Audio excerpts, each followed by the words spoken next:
अस्सलामुअलैकुम दोस्तों, क्या हाल है? ठीक हो? उम्मीद है सब लोग खैर खैरियत से होंगे।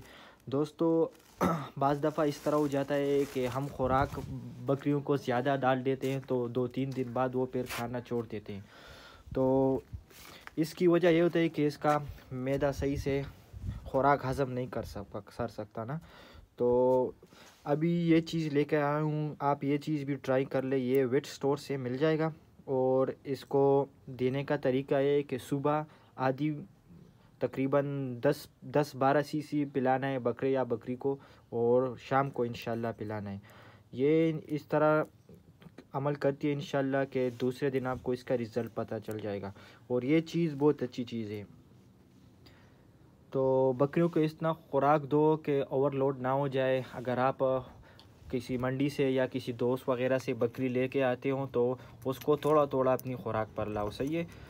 क्योंकि वो आप खुराक या ज़्यादा देते हो, या गंदम की दल ज़्यादा डाल देते हो, या मकई की कल या बनोला कल ज़्यादा डाल देते हो तो उसको वो ओवरलोड हो जाता है। तो थोड़ा थोड़ा करके इंशाल्लाह दो। रोटी भी बहुत कम दो।